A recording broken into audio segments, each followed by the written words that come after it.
السلام عليكم ورحمة الله شباب اليوم جايب لكم شرح لبرنامج سناب تيوب.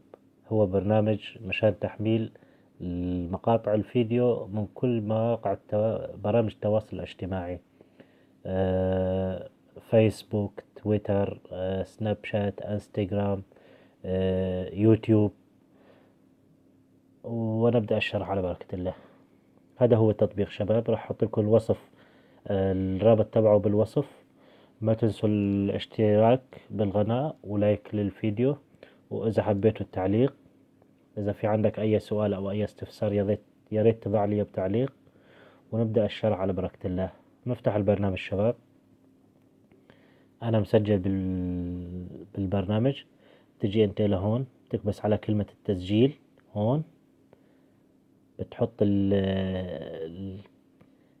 الحساب تبعك الفيسبوك إذا بدك، أو أي إيميل جيميل. ومنروح على، راح اشرح انا فيسبوك ويوتيوب عشان ما اطول عليكم الفيديو.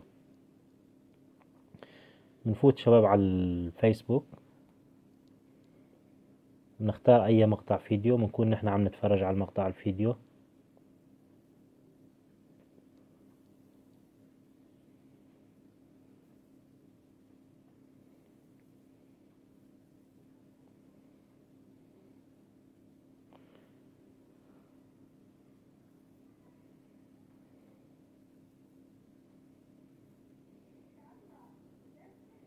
لحتى يطلع لنا مقطع فيديو.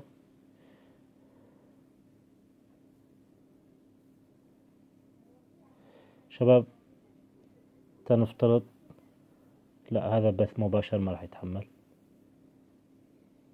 انا ما جربته صراحة قبل هالمرة انه اذا بيتحمل البث المباشر او لا.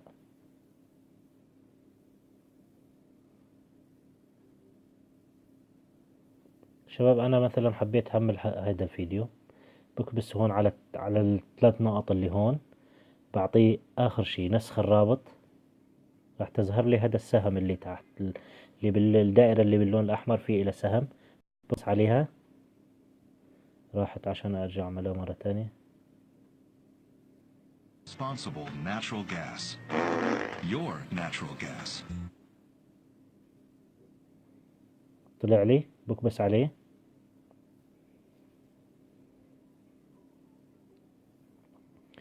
برجع بكبس عليه مرة تانية، بيعطيني هون MP4 وحجم الفيديو اللي هو 1.4 جيجا ميجا بايت.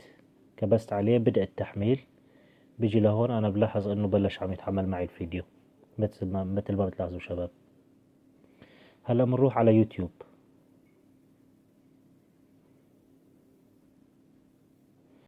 اليوتيوب ما بتفوت على اليوتيوب شباب، بتفوت لهون. أي مقطع فيديو عجبك باليوتيوب، تنفترض أي شي.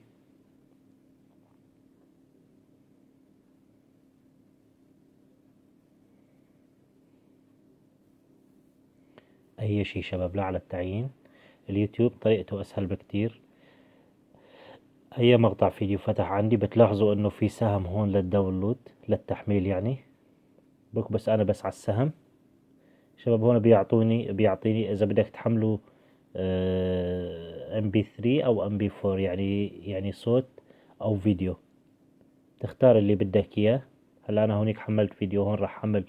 هون مكتوب لك موسيقى، هون مكتوب لك فيديو. راح أكبس هون على الموسيقى. بدأ التحميل، راغب علامة يا ريت في يخبيها.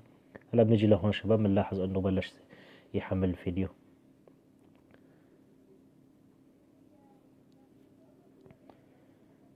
إن شاء الله يكون عجبكم الشرح شباب، وبتمنى ما تنسوا زر اللايك والاشتراك بالقناة. كان معكم إبراهيم الأحمد من قناة محترفين العرب، وشكرا لكم.